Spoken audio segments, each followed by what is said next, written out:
사람은 하나님께 받은 사명을 다 감당하기 전에는 결코 죽지 않는다. 지난 설교 때 말씀드린 리빙스턴 선교사가 남긴 말입니다. 이 말을 우리에게 적용을 해보면 지금 우리에게 생명이 있는 것은 사명이 남아있기 때문입니다. 그러니 우리의 사명이 다하는 그날까지 하나님께서 맡겨주신 기이한 사명을 신실하게 감당할 수 있게 되시기를 바랍니다. 그냥 살지 말고, 마지못해 살지 말고 사명을 이루는 의미 있는 삶을 살 수 있게 되시기를 주님의 이름으로 축복합니다. 리빙스턴의 이 말은 바울에게도 그대로 적용할 수가 있습니다. 하나님은 바울이 사명을 끝까지 감당할 수 있도록 계속해서 그의 생명을 지켜주셨습니다. 하나님의 거대한 섭리의 손길이 바울을 붙들고 있었습니다. 하나님은 다소 낙심한 바울에게 직접 찾아와 주셔서 담대하거라, 로마에서도 복음을 증언하게 될 거야 말씀해 주셨습니다. 그러니 바울이 얼마나 힘을 얻었겠습니까? 무엇보다 바울을 죽이기 전에는 먹지도 마시지도 않겠다고 맹세한 40여 명의 그 암살단 속에 바울의 조카를 보내셔서 바울의 암살 계획을 탄로나게 하셨습니다. 결국 바울의 이 계획의 전모를 파악한 천부장은 무려 470명이나 되는 군인들을 동원해서 바울을 총독 벨릭스에게로 안전하게 이송을 했습니다. 자, 그러면 40여 명의 이 암살 특공대와 그들을 보낸 대제사장 아나니아의 입장에서 한번 생각을 해보겠습니다. 아마 그들은 자신의 계획들이 실패했다는 것을 다음날 아침에 알게 되었겠지요. 한마디로 그들은 허탕을 친 것입니다. 밤새 야외에서 그 차디찬 밤 이슬을 맞으면서 매복하고 있었는데 계획이 물거품이 되었으니까 얼마나 허탈했겠습니까? 또 바울이 지난밤에 유유히 가이사랴로 갔다는 이야기를 듣고는 얼마나 화가 났겠습니까? 아마 그들은 약이 오를 대로 올라서 막 견딜 수가 없었을 것입니다. 그래서 그들은 또다시 바울을 제거하기 위해서 길을 나섭니다. 1절을 보시면 닷새 후에 대제사장 아나니아가 어떤 장로들과 한 변호사 더둘로와 함께 내려와서 총독 앞에서 바울을 고발하니라. 바울이 가이사랴로 이송된 지 5일이 지난 다음 날 대제사장 아나니아가 장로들과 함께 100km나 떨어진 가이사랴에 직접 와서는 총독 벨릭스에게 바울을 고발했습니다. 그들만이 온 것이 아니라 이번에는 더둘로라 하는 변호사까지 대동해서 왔습니다. 아마 그들은 호락호락하지 않는 바울을 보면서 적잖이 당황을 했겠지요. 그래서 이번에는 바울을 제대로 제압하기 위해서 변호사까지 사서 만반의 준비를 다 마치고 그곳으로 왔던 것입니다. 그러니 자세한 것은 모르겠지만 더둘로는 실력 있는 변호사였지 않겠습니까? 화려한 스펙에 재판에서 이긴 경험도 많고 신망도 두텁고 말도 조리 있게 하고 아주 몸값이 비싼 변호사였음에 틀림이 없습니다. 변호사 더둘로가 바울을 고발하면서 하는 말을 보겠습니다. 3절을 보시면 벨릭스 각하여 우리가 당신을 힘입어 태평을 누리고 또 이 민족이 당신의 선견으로 말미암아 여러 가지로 개선된 것을 우리가 여러 모양으로나 어느 곳에서나 크게 감사하나이다. 그냥 봐도 아첨과 과장의 말이라는 것을 알 수가 있습니다. 사실 벨릭스가 유다의 총독으로 부임한 이후에 유대에는 크고 작은 소동이 끊이지 않았다고 합니다. 역사가 요스푸스에 따르면 벨릭스는 소동을 일으킨 주동자들을 십자가형으로 다스렸다고 합니다. 그러니 유대인들이 얼마나 그를 혐오했겠습니까? 더욱이 예나 지금이나 돈이 문제지요. 지금도 버젓이 뇌물이 오가는데 그 옛날 정치인들은 얼마나 더 했겠습니까? 그러니 벨릭스 치하에서 유대인들이 태평을 누리고 있습니다. 어림도 없는 말이었습니다. 그런데도 더둘러는 어떻게든지 바울의 유죄 판결을 얻어내기 위해서 아첨의 말로 고발을 시작했습니다. 이제 고발의 내용을 보겠습니다. 5절과 6절을 보시면 우리가 보니 이 사람은 전염병 같은 자라 천하에 흩어진 유대인들을 다 소요하게 하는 자요 나사렛 이단의 우두머리라 그가 또 성전을 더럽게 하려 함으로 우리가 잡아싸우니. 첫 번째 고발의 내용은 바울은 전염병 같은 자이기 때문에 유대인들을 소요하게 한다는 것이었습니다. 전염병 같은 자라고 했는데 조금 순하게 표현을 하면 골치 덩어리, 공공의 적, 위험거리라는 말입니다. 그런데 이 정도로는 이 의미가 와닿지가 않습니다. 더 리얼하게 표현을 하면 바울은 코로나, 신종플루, 메르스, 사스와 같은 존재라는 말입니다. 우리는 코로나를 겪으면서 전염병이 얼마나 무서운지 실감을 했습니다. 지금도 그런데 고대 사회에서 전염병은 얼마나 더 무서웠겠습니까? 그러니 더둘러가 이렇게 고발하는 이유를 알 것 같습니다. 그렇지 않아도 나라에 가득한 소동 때문에 총독께서 편치 않으시고 골머리를 앓고 계신데 저 전염병 같은 바울을 가만히 두면 무슨 일이 일어날지 모르니까 더 큰 일이 벌어나기 전에 빨리 처단해야 됩니다. 그 말을 하고 있습니다. 두 번째 고발은 바울은 나사렛 이단의 우두머리라는 것이었습니다. 나사렛 이단은 나사렛 출신인 예수님을 비하하고 경멸하는 말입니다. 이 말을 하는 이유도 알 수가 있죠. 벨릭스 총독께서도 스스로 유대인의 왕이라고 하면서 십자가의 처형을 당한 예수를 알고 있지 않습니까? 이 바울이 그 예수를 추종하는 우두머리인데 이 자가 또 스스로 왕이라고 주장하면서 돌아다니면 나라가 어떻게 되겠습니까? 그러니 중앙정부가 알기 전에 어서 빨리 이 이단의 우두머리 바울을 제거해야 됩니다. 그 말이죠. 세 번째 고발은 바울이 성전을 더럽혔다는 것입니다. 이것은 유대인들이 입만 열면 바울에게 했던 소리입니다. 여기까지가 바울의 고발 내용입니다.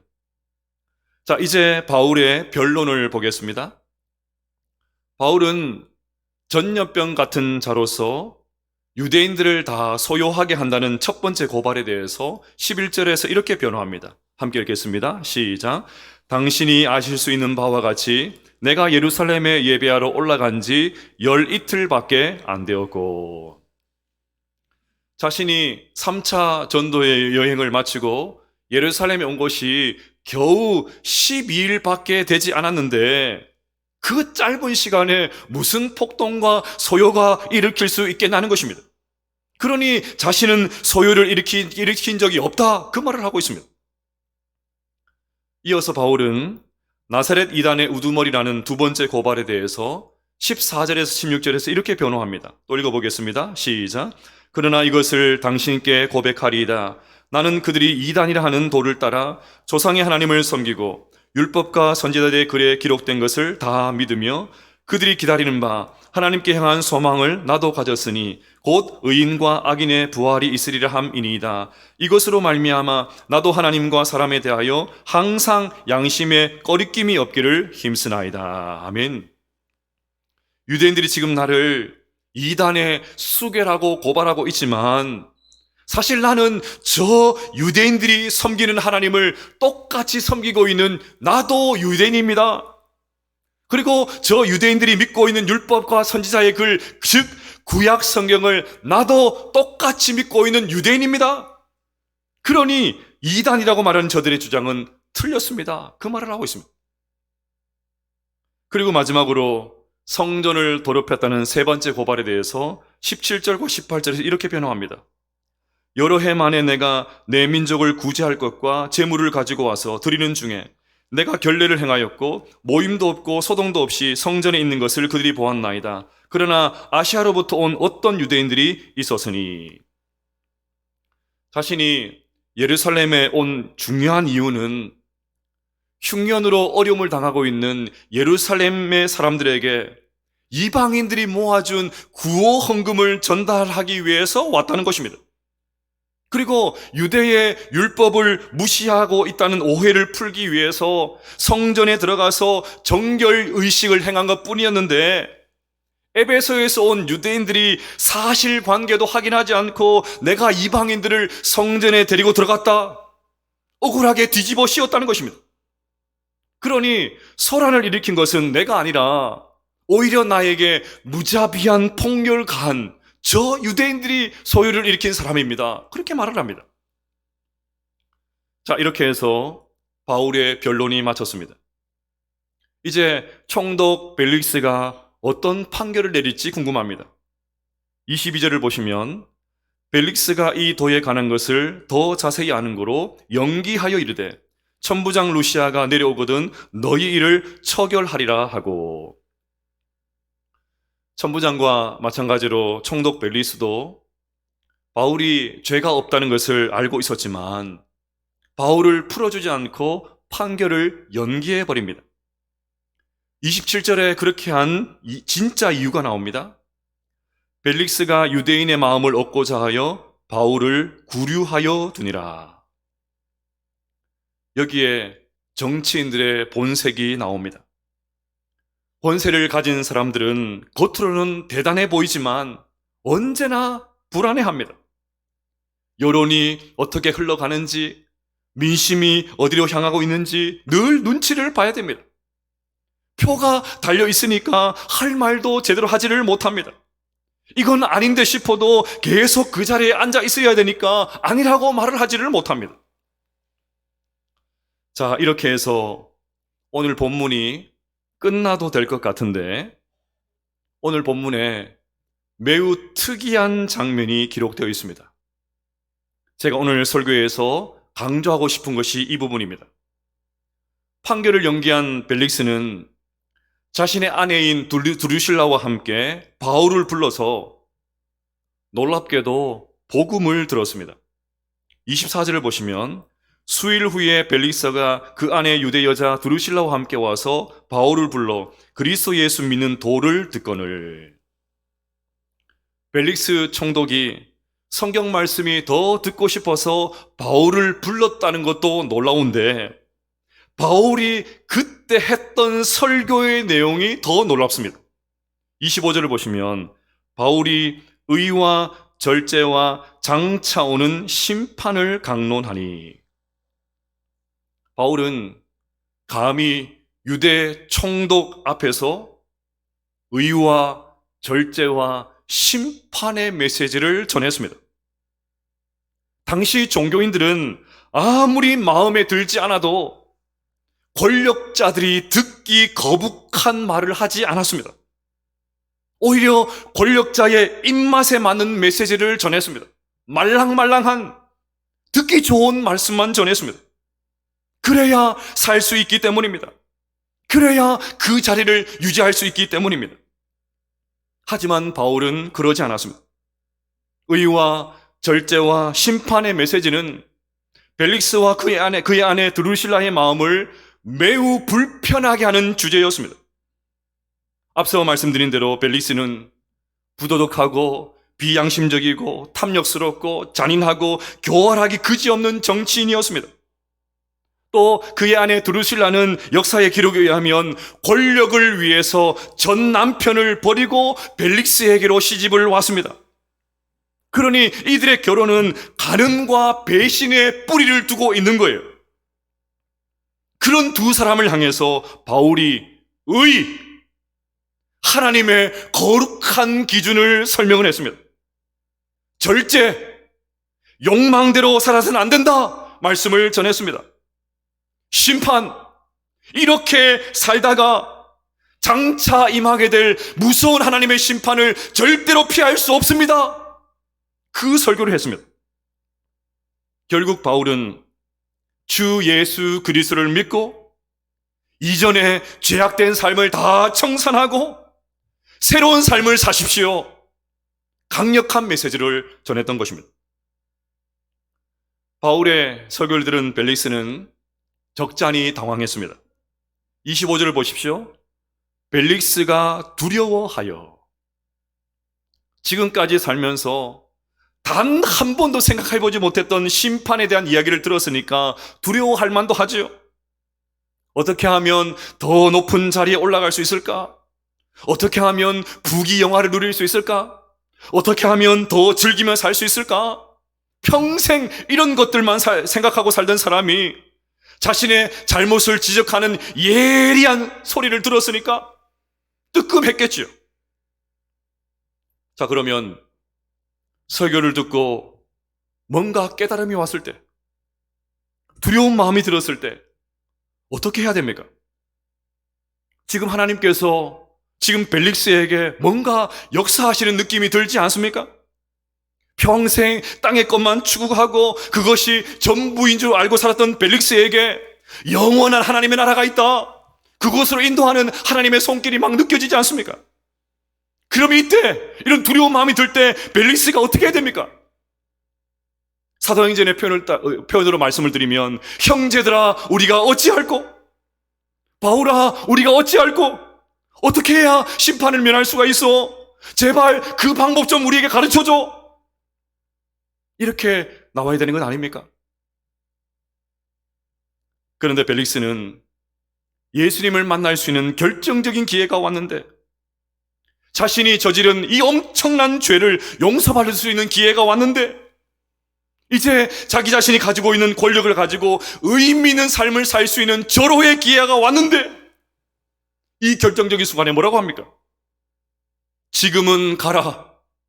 내가 틈이 있으면 너를 부르리라. 지금은 가라. 그냥 가라. 결정적인 기회가 왔는데 가라. 이 엄청난 기회를 제 발로 걷어차버리고 말았습니다. 더 안타까운 것은 26절입니다.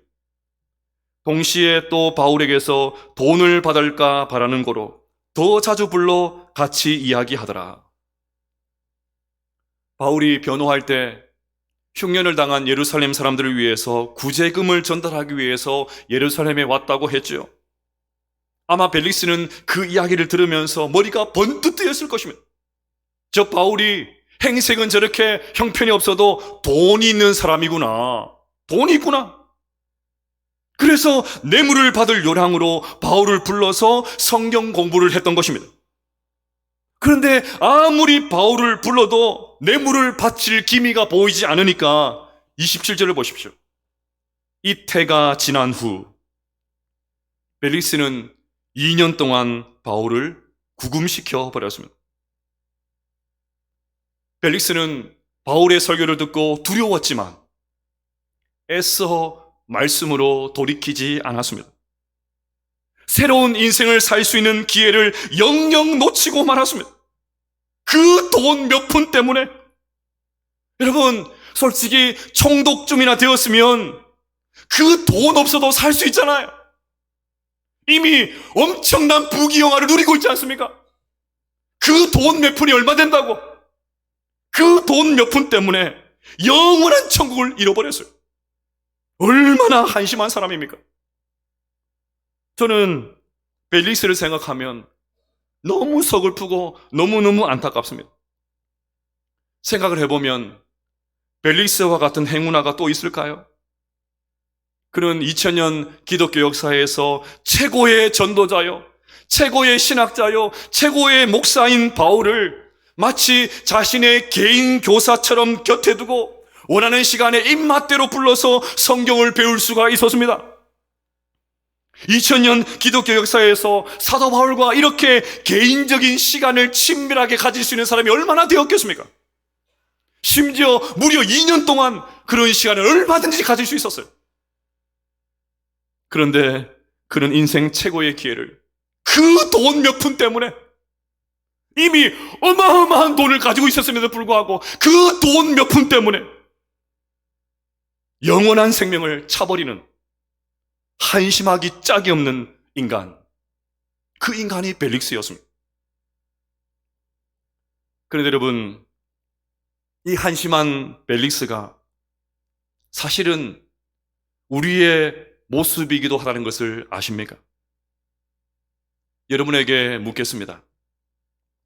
여러분들은 하나님이 주신 은혜를 많이 받기를 원하십니까? 다시요. 여러분들은 하나님이 주신 은혜를 많이 받기를 원하십니까? 정말 큰 은혜를 받기를 원하십니까? 그런데 왜 은혜를 사모하는 자리에는 적극적으로 나오지 않으십니까? 말씀을 배우는 자리에는 왜 그렇게 주저하십니까? 새벽 기도니, 수요 예배니, 금요 기도니, 부흥회니, 이런 은혜의 자리에 나오는 은혜의 자리에는 왜 늘 참석하는 분들만 나오십니까? 저는 도통 이해가 되지 않아요.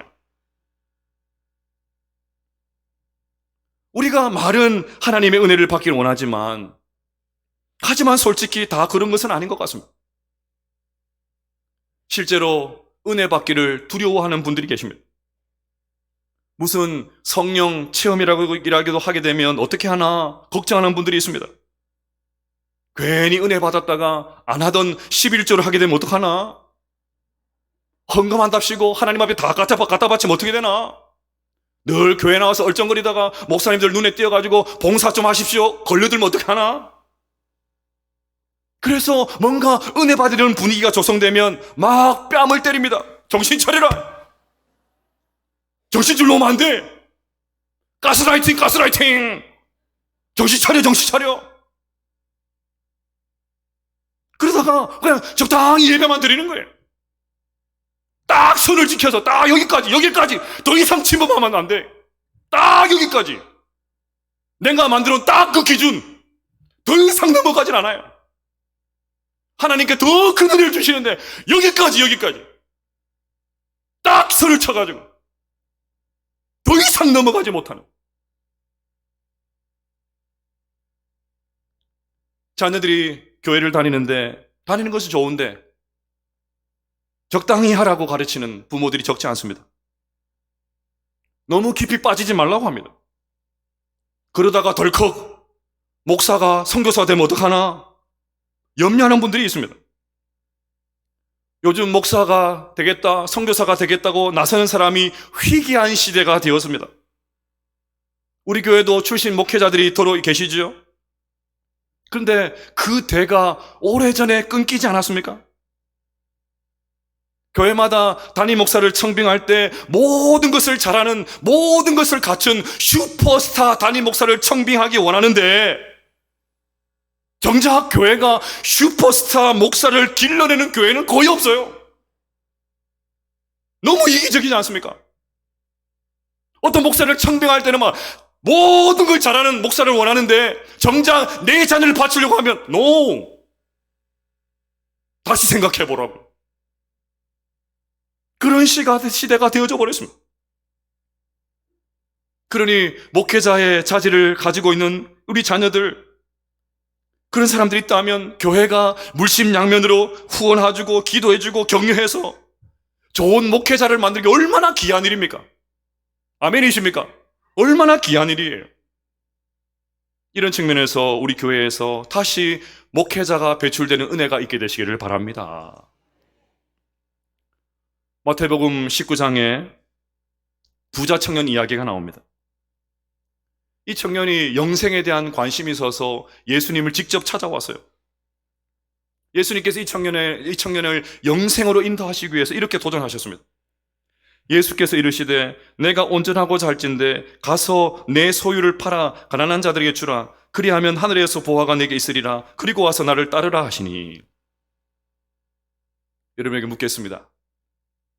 예수님의 지금 이 말씀이 부담스러운 말씀입니까? 은혜로운 말씀입니까? 어찌하여 대답이 없으십니까? 다시요. 너 재산 다 팔아서 가난한들이 나눠주고 그런 다음에 나를 따르라. 부담스러운 말씀입니까? 은혜로운 말씀입니까? 여전히 지나치다고 생각한 분들이 많으시죠? 아무리 그래도 어떻게 내 재산 다 팔아가지고 가난한 사람한테 다 주고 예수님을 따를 수 있나? 여전히 부담스럽다. 너무 지나치다. 그러면 벨릭스와 똑같은 사람이 됩니다. 다시 묻겠습니다. 다 팔아서 가난한 자들에게 나눠주고 그런 다음에 나를 따르라. 부담스러운 말씀입니까? 은혜로운 말씀입니까?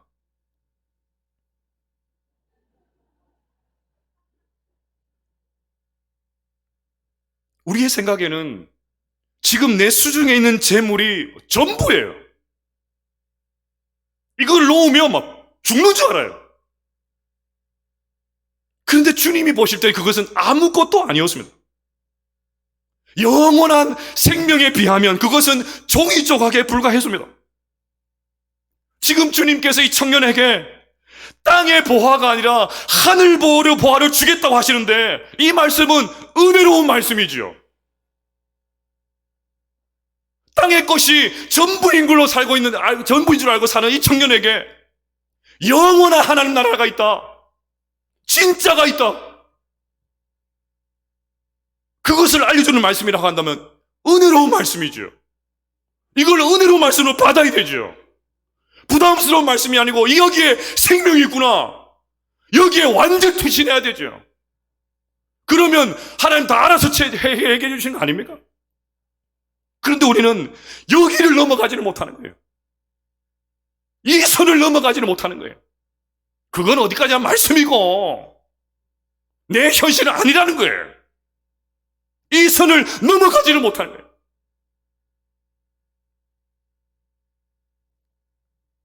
진짜를 주려고 예수님께서 이렇게 말씀하신데도 부자 청년은 그 말씀이 부담스러워서 그냥 가버리고 말았습니다. 그러면 이 청년도 벨릭스와 똑같이 인생 최고의 기회를 자기 발로 걷어차버린 거 아닙니까? 사랑하는 여러분, 우리 모두 벨릭스의 길을 걸어가지 않게 되시기를 축복합니다. 지금은 가라. 내가 틈이 있으면 너를 부르리라. 은혜 받을 기회를 다음으로 미루지 마시기를 바랍니다. 이런 측면에서 적용을 해야 되겠죠. 상반기 양육훈련 다 신청하시기를 바랍니다. 웃을 일이 아닙니다, 여러분. 다음에 하지. 다음 무슨 일이 일어날지 어떻게 합니까? 다음에 하지. 그런 기회가 오지 않습니다. 보라, 지금이 은혜 받을 만한 때요. 보라, 지금이 구원의 날인 줄로 믿습니다. 은혜 받기를 더 사모하게 되시기를 바랍니다. 더 큰 은혜 받기를 사모하게 되시기를 바랍니다. 강력하게 도전하는 말씀이 들릴 때 귀를 닫지 말고 그 말씀으로 돌이키게 되시기를 축복합니다. 칼빈이 평생 자신의 모토로 삼았던 고백을 나누면서 오늘 설교를 마치겠습니다. 나의 심장을 주님께 드립니다. 즉시 그리고 신실하게. 같이 한번 읽어볼까요? 시작. 나의 심장을 주님께 드립니다. 즉시 그리고 신실하게. 할렐루야.